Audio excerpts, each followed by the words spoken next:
ఆది గారు ఎలాగో అశ్విన్ మాట్లాడాలి but yeah thank you so much. అరే బాబు మీరేంటారు ఇంత గొడవ చేస్తున్నారు? పోనీ మిమ్మల్ని ఏమన్నా అందామంటే వీళ్ళు శివం బజే అన్నారు, మనం ఏమనడానికి లేదు. అన్ని రకాల కుర్రాళ్ళు ఉన్నారు ఇక్కడ. మన బాయ్స్ సినిమాలో తమనన్న లాంటి చిలిపి కుర్రాళ్ళు ఉన్నారు ఇక్కడ.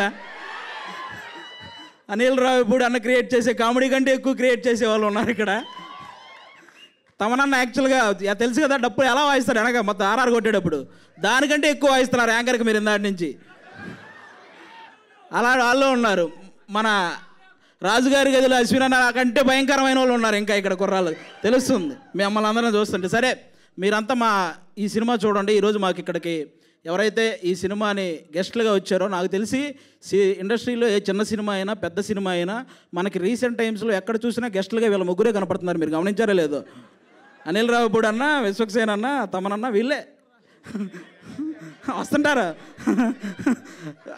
కాబట్టి ఒక పక్క బాక్స్ ఆఫీస్ బద్దలు కొట్టే డైరెక్టరు, ఇంకో పక్క బాక్సులు బద్దలు కొట్టే మ్యూజిక్ డైరెక్టరు, ఇంకో పక్క వాళ్ళిద్దరు కాంబినేషన్లో నేను ఎందుకు చేయకూడదు అనుకునే హీరో మన విశ్వక్సేన్ గారు అందరూ ఉన్నారు. కాబట్టి వాళ్ళ ముగ్గురికి థ్యాంక్ యూ. మా అశ్విన్ అన్న మిమ్మల్ని అందరినీ సీసీఎల్ ద్వారా ఎంతో ఎంటర్టైన్ చేశాడు. అలాగే బేసిక్గా ఇండస్ట్రీలో హీరోల మధ్య కాంపిటీషన్ ఎక్కువ ఉంటుంది, ఒక్కొక్కరు ఒక్కో జోనర్ వెతుక్కుంటూ ఉంటారు. అలాగే అశ్విన్ అన్న కూడా తనకు ఒక జోనర్ క్రియేట్ చేసుకుని ఆయన చేస్తున్నాడు. కాబట్టి మీరందరూ ఆయన్ని ఎంకరేజ్ చేయాలని మనస్ఫూర్తిగా కోరుకుంటున్నాను. మా శివం బజే సినిమాలో కామెడీ థ్రిల్లే కాదు కామెడీ ఉంటుంది, అలాగే డివోషనల్ మూమెంట్స్ ఉంటాయి, అలాగే మీకు కావాల్సిన ఫైట్స్ అన్ని రకాలు ఉంటాయి అన్నమాట. ఈ సినిమా మీరు కంప్లీట్గా థియేటర్లో చూసి బయటకు వచ్చిన ప్రతి ఒక్కరూ ఒక మంచి సినిమా చూసామన్న ఫీల్తో బయటకు వస్తారు.